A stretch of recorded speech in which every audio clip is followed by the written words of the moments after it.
no livro de Atos dos Apóstolos, capítulo 8.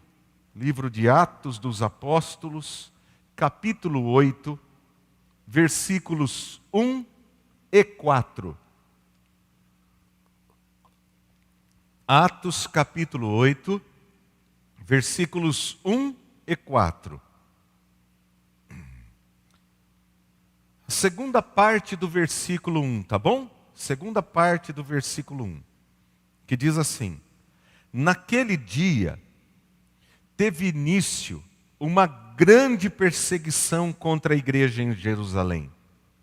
Todos, exceto os apóstolos, foram dispersos pelas regiões da Judéia e Samaria. Versículo 4. Enquanto isso, os que foram dispersos iam por toda parte pregando a palavra. Que Deus, por sua graça e pelo poder do seu Espírito, ilumine o nosso entendimento para compreendermos esta palavra bendita do Senhor. Quando você pensa na igreja primitiva, aqueles que conhecem a história da igreja, ou um pouco dela, o que lhe vem à mente quando falamos em igreja primitiva? Em geral, quando as pessoas falam da igreja primitiva, nós percebemos que aquilo que mais chama a atenção de todos era a comunhão da igreja. Eles viviam juntos e tinham tudo em comum, era uma maravilha. Mas é engraçado porque nós temos uma memória bastante seletiva. Dependendo da situação, nós escolhemos o que nós vamos lembrar da história para apresentar. Aí é que você, muitas vezes conversando com alguém, você ouve a pessoa dizendo assim: em meu tempo, a vida era muito melhor. E aí a pessoa começa a descrever as maravilhas do seu tempo, omitindo as dificuldades, logicamente.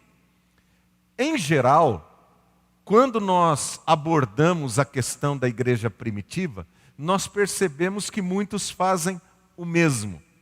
Exaltam as coisas belas da igreja, que ela de fato tinha, e escondem as dificuldades que a igreja apresentava.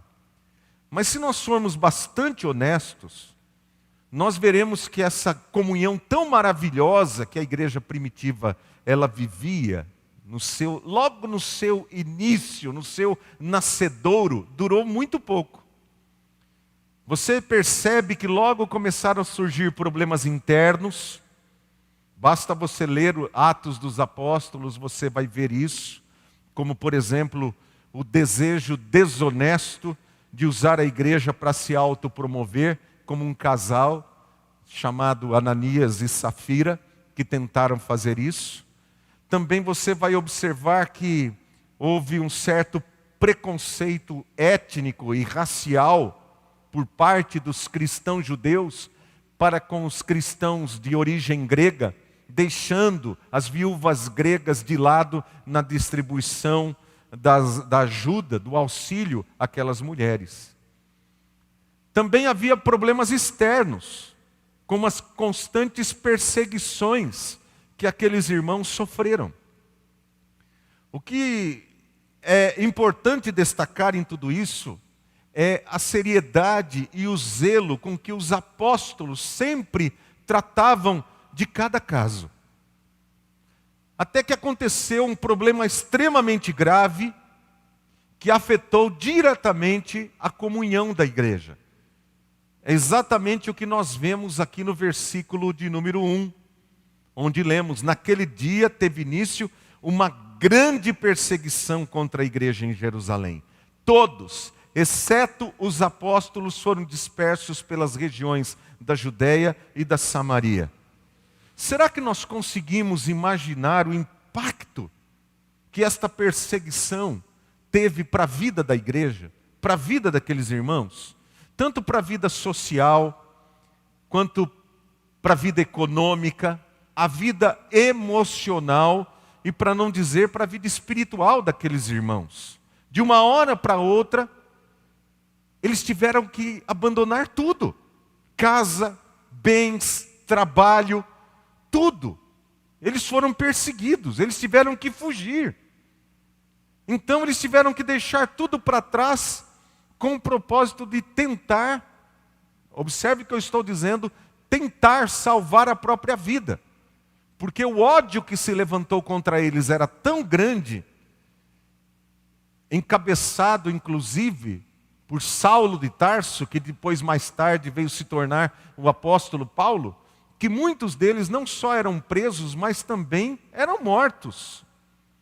Então, quando nós olhamos ainda para o contexto maior dessa palavra, nós percebemos que alguns sinais já estavam presentes ali antes desta grande perseguição.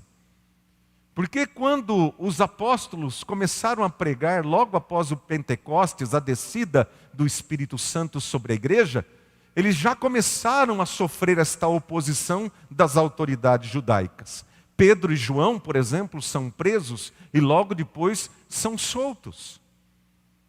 Nós percebemos que logo no capítulo 6, ao desabrochar ali de uma nova liderança, com aqueles que são chamados de diáconos, entre eles estava um que se sobressaiu, chamado Estevão.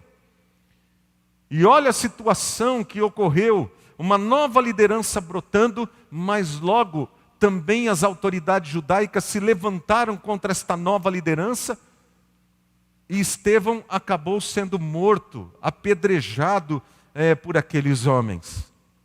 Nós percebemos, meus amados irmãos, que o inimigo, o diabo, ele tem um ódio mortal contra a igreja do Senhor. Ele tem um ódio mortal contra nós, e nós não podemos nos esquecer disso. Quando João teve a revelação lá do Apocalipse, ele diz claro sobre isso, que ele perseguiu a Jesus desde o seu nascimento até que Jesus subiu aos céus, e depois ele começa a perseguir os eleitos de Deus, perseguir a igreja do Senhor Jesus Cristo. E nós percebemos aqui essa realidade, como ele investe a sua fúria contra a igreja, despertando esta grande perseguição contra os irmãos, e a igreja se espalha, exceto os apóstolos ficam em Jerusalém. Os demais crentes, agora pense comigo, de acordo com a palavra de Deus, eram mais de 5.000 pessoas, já crentes nesta época. Porque a Bíblia Sagrada diz que no dia de Pentecostes, cerca de 3.000 pessoas são batizadas. A comunidade cristã, antes do Pentecoste, continha mais ou menos 120 pessoas. Depois são 3.000 batizados. E logo mais depois, quase 2.000. Já eram quase 5.000, basicamente 5.000 crentes. Exceto os apóstolos, 12 pessoas. Todos os demais. Quase 5.000 homens, mulheres e crianças têm que abandonar as suas casas, tudo em Jerusalém, e fugir para salvarem a própria vida. Mas acontece uma grande surpresa aqui no texto. Se o inimigo ele achava que perseguindo, prendendo, torturando, matando, ele conseguiria acabar com a igreja, ele se enganou. Porque o versículo 4 diz assim: enquanto isso, os que foram dispersos iam por toda parte pregando a palavra. Ele não percebeu, porque o inimigo, por mais inteligente, mais astuto que ele seja, ele não é Deus. Ele não é onipresente. E ele não tem a história nas suas mãos. Ele não tem o poder absoluto nas suas mãos. E Deus usa até mesmo uma perseguição para o cumprimento da sua vontade.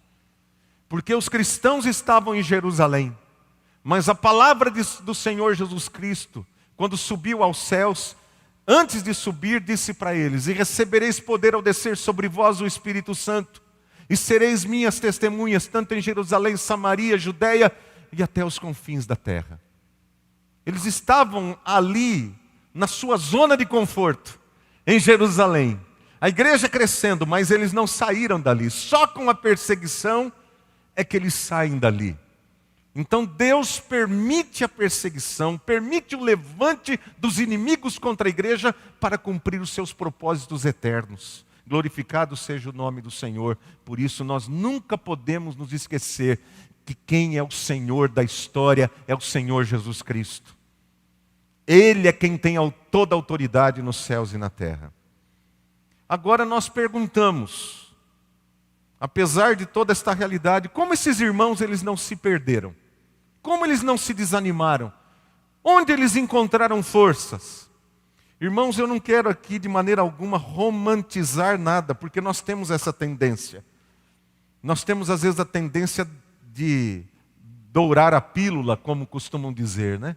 A gente vai contar uma história, a gente floreia e aumenta um pouquinho para deixar a história mais emocionante. Não dá.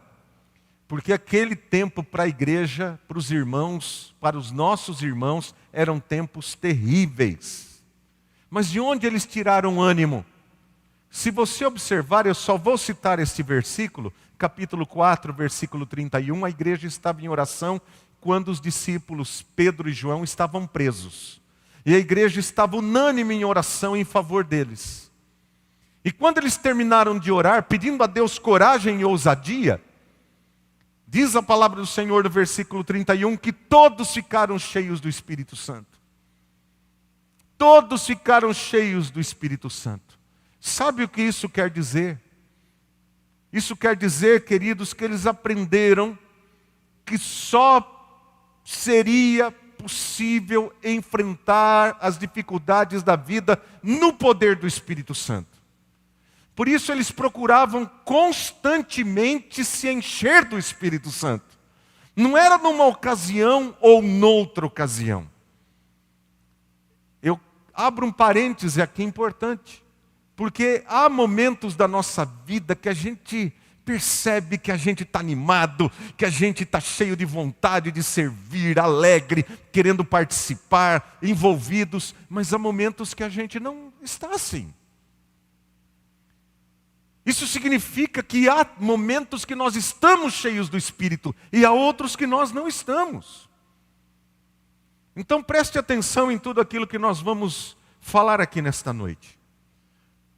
O Espírito Santo é Deus habitando em nós. Ele é o consolador. É aquele que nos ajuda em nossas fraquezas, que intercede por nós com gemidos inexprimíveis quando nós não conseguimos orar. Ele é o Espírito da verdade que nos conduz a toda a verdade. Ele nos livra do engano, da mentira, das heresias. Ele nos capacita a ter discernimento para não darmos ouvidos ao diabo. E nos traz entendimento correto das Sagradas Escrituras. Ele é o Espírito de poder. Foi Ele que capacitou Pedro e João a ficarem firmes na fé diante das ameaças das autoridades judaicas. Foi Ele que levou a igreja a orar com ousadia, para seguirem em frente pregando o Evangelho e ajudando as pessoas, ainda que corressem risco de vida. Foi Ele que encheu Estevão de sabedoria e coragem para enfrentar o ódio daqueles que o apedrejavam, sem se deixar vencer pelo ódio e ainda interceder por eles. Foi Ele que deu coragem aos que foram dispersos, para que pregassem a palavra, mesmo em meio aos sofrimentos da perseguição. Irmãos queridos, eles compreenderam que sem a ajuda, a direção e o poder do Espírito Santo, não conseguiriam viver a vida neste mundo com fidelidade a Cristo. Então, eles decidiram viver na dependência do Espírito. Não é só que eles decidiram. O que eles decidiram foi crer e obedecer. E constantemente se encherem do Espírito de Deus. E a pergunta é essa: e nós? Será que nós temos esta mesma compreensão? Será que nós estamos também procurando nos encher constantemente do Espírito Santo? O Espírito Santo, irmãos, ele procede do Pai e do Filho. O Espírito Santo, ele tem a missão de nos unir espiritualmente ao Pai e ao Filho. A sua missão é encher o nosso interior da vida que vem de Deus. E quando nós estamos cheios do Espírito Santo, nós experimentamos o amor de Deus, a alegria de Deus, a paz de Deus no nosso interior. Não importam as circunstâncias ao redor, mas nós experimentamos isso. Nada pode nos abalar quando nós estamos cheios do Espírito Santo de Deus. Jesus ensina que se pedirmos a Deus o seu Espírito, Ele nos dará. É maravilhoso isso, mas talvez você pergunte assim, como assim, pastor? Se o Espírito Santo habita em mim, por que eu devo pedir o Espírito Santo? Ora, se ele já habita em mim, o que eu devo pedir? Não é estranho isso? Exatamente. Uma coisa é o Espírito Santo habitar em nós. Outra coisa é nós estarmos cheios do Espírito Santo. O Espírito Santo pode estar habitando em nossa vida e nós não estarmos cheios dele. Imagine você dentro da sua casa vivendo, você e sua esposa, você e seu filho, mas cada um num cômodo. E vocês não têm nenhuma comunhão, não se conversam, estão morando na mesma casa, estão vivendo juntos, mas não têm relação. Apenas moram no mesmo lugar, apenas habitam o mesmo lugar, mas não tem esta comunhão que faz com que a vida ganhe um novo sentido. Então, queridos irmãos, se nós vivemos em práticas pecaminosas, a Bíblia Sagrada diz que nós entristecemos o Espírito Santo, se nós vivemos em práticas pecaminosas. Se nós desprezamos a palavra de Deus e o caminho de santidade, nós apagamos o Espírito Santo. Então perceba o que a Bíblia está nos ensinando. É possível, então, que muitos se desanimem achando que a causa é a pandemia. Mas eu vou dizer aos irmãos que pode não ser a pandemia a causa do nosso desânimo. É lógico que nós somos afetados, é difícil, é complicado. Mais uma vez eu digo, não estamos ignorando esta verdade. Mas nós podemos estar equivocados no nosso diagnóstico. Você se lembra que eu falei que os cristãos eles estavam na zona de conforto vivendo em Jerusalém. E o Senhor permitiu a perseguição para tirá-los da zona de conforto. Às vezes nós estamos vivendo assim, irmãos, vivendo vidas espirituais mornas, sem desafios espirituais, sem riscos nenhum. Não pregamos o Evangelho, não oramos como deveríamos. Temos medo de evangelizar, perdemos oportunidade. Investimos pouco no reino de Deus. E acabamos vivendo uma religiosidade apática e sem frutos. Mas estamos confortáveis dentro da nossa casa. Temos o nosso carro, viajamos. E aí nós aprendemos a suprir nossas necessidades como as pessoas que não têm o Espírito Santo, elas suprem. Se nós precisamos de alegria, fazemos um churrasco e convidamos todos os amigos e ficamos muito felizes. Se precisamos de paz, tomamos um comprimido. Ou vamos viajar. E assim nós vamos suprindo as nossas necessidades da alma com coisas que só o Espírito Santo de Deus poderia, de fato, preencher. Então as nossas orações podem não estar refletindo a realidade dos nossos anseios e das nossas verdadeiras necessidades. Será que nós podemos dizer com toda sinceridade que nós estamos buscando constantemente uma vida cheia do Espírito? Ou será que nós vivemos e andamos, se você for ler o restante do capítulo 8, você vai observar que havia algumas pessoas que receberam a pregação de Filipe, um outro diácono da igreja, que nem sequer conheciam o Espírito Santo de Deus. É interessante isso. Então nós precisamos ser honestos diante de Deus, porque Deus nos conhece. O que acontece? Mais uma vez nós somos obrigados pelas circunstâncias a ficar em casa. uma realidade aí que nenhum de nós gosta, nenhum de nós queríamos. E aí nós não podemos fazer o churrasco que tanto gostamos. Não podemos viajar como gostamos de viajar. Olha, eu não estou, em nome do Senhor Jesus Cristo, eu não estou condenando, não estou falando que isso é pecado, que isso é errado. Em nome do Senhor Jesus Cristo, me entenda. Mas nós não podemos tomar esses subterfúgios, esses paliativos para a alma, como se eles pudessem de alguma maneira suprir uma necessidade que só o Espírito Santo de Deus pode preencher. Porque em momentos como este, se nós não estivermos em comunhão com o Espírito Santo de Deus, o desânimo, a depressão e a angústia vão tomar conta de nós. Vão tomar conta. O desespero vai tomar conta. Mas eu quero dizer aos irmãos que não é para ser assim, porque somos filhos de Deus. Ele nos enviou o Consolador, o Ajudador, para habitar em nós, para estar sempre conosco. Jesus disse numa ocasião aos discípulos, quando estava se despedindo deles, em relação ao Espírito Santo: até agora vocês não pediram nada, peçam e a alegria de vocês será completa. Ele estava falando sobre pedir o Espírito, para que fossem cheios do Espírito. Amados, nós não estamos sozinhos. Deus não nos deixou à sorte e ao acaso.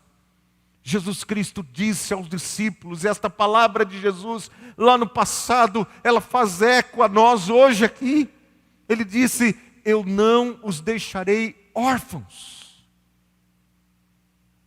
Clamemos, meus amados, ao Pai, pelo suprimento bendito do Espírito, a presença, o poder, a comunhão do Espírito. O Espírito Santo, ele não veio para o incrédulo, ele não veio para o mundo. Jesus disse que o mundo não pode recebê-lo, mas ele veio para habitar no Filho de Deus, para estar conosco. Preste bastante atenção, Jesus, ele destaca esta expressão, ele estar conosco. Por quê? Porque se você crê em Jesus como Senhor e Salvador da sua vida, o Espírito Santo de Deus, ele está em você, mas você também precisa querer estar com Ele.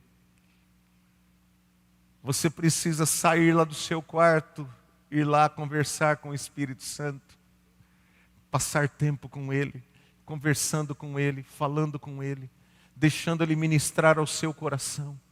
Por isso que Jesus Cristo disse: entra no teu quarto, vai ali, para tudo que você está fazendo, deixa Deus cuidar da sua vida através do Espírito que habita em você. Porque quando nós estamos cheios do Espírito Santo, mesmo que as circunstâncias sejam difíceis, mesmo que as circunstâncias nos impeçam de estarmos juntos, por exemplo, fisicamente, como aqui hoje, pela fé, o Espírito Santo nos une sobrenaturalmente uns aos outros e a Deus. Queridos irmãos, não é o vir ou não ao templo que produz comunhão. Nós não produzimos comunhão, quem produz comunhão é o Espírito Santo. Nós podemos vir ao templo e não termos comunhão uns com os outros. É uma falácia.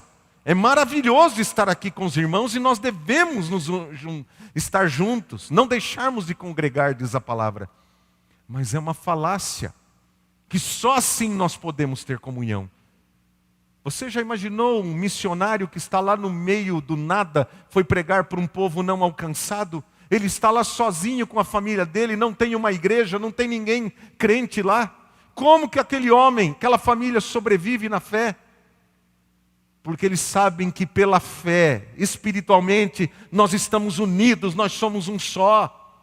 Isso não pode ser quebrado por nada, por espaço, por nada.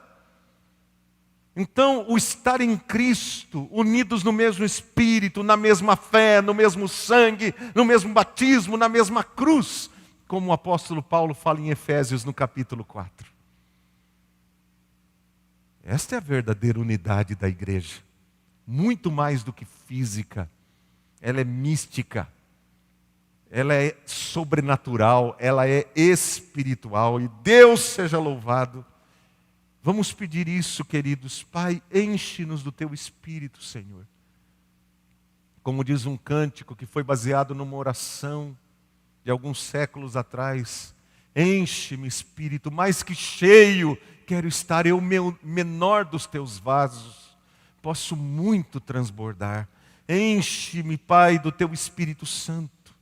Só o Espírito Santo pode nos dar forças para superar o medo, para superar a crise, para superar a dor e até mesmo a morte.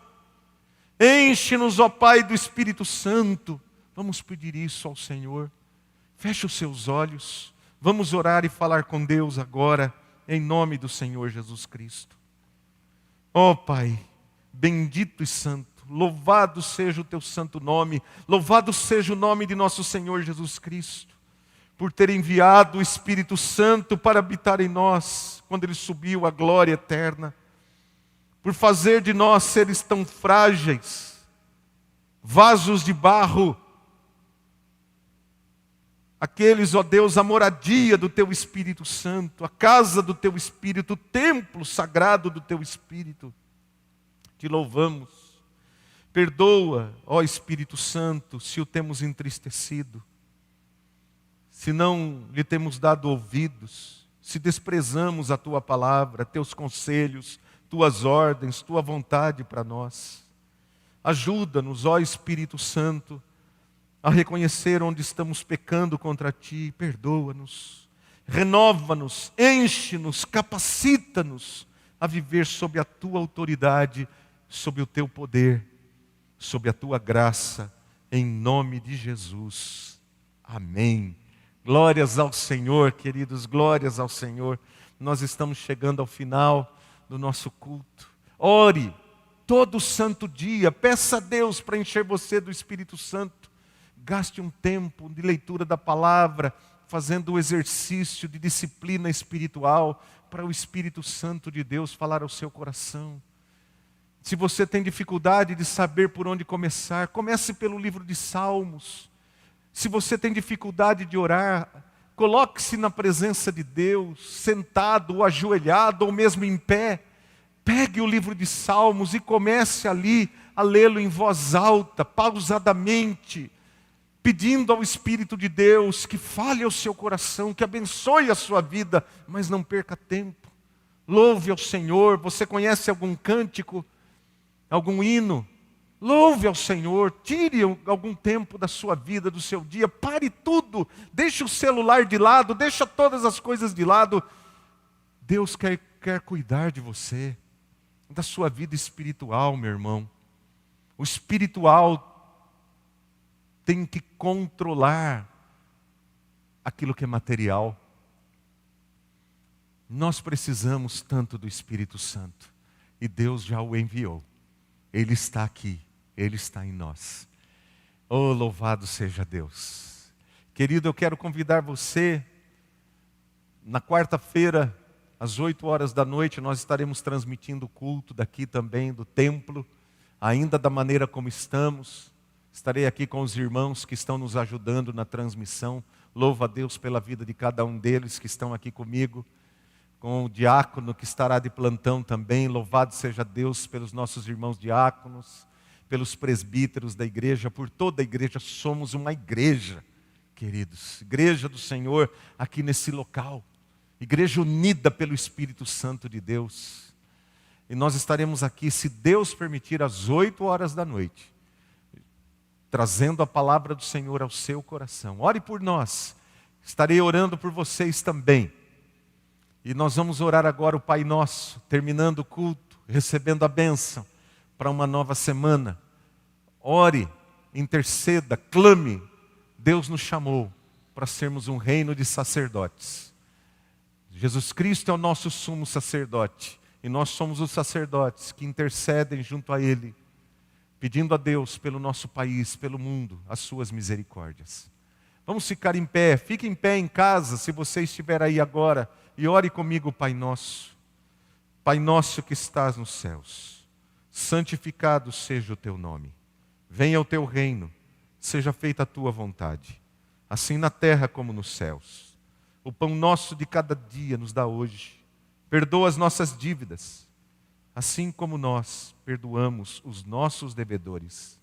E não nos deixes cair em tentação, mas livra-nos do mal, pois teu é o reino, o poder e a glória para sempre. Amém. E agora, meus amados irmãos, fiquem em paz.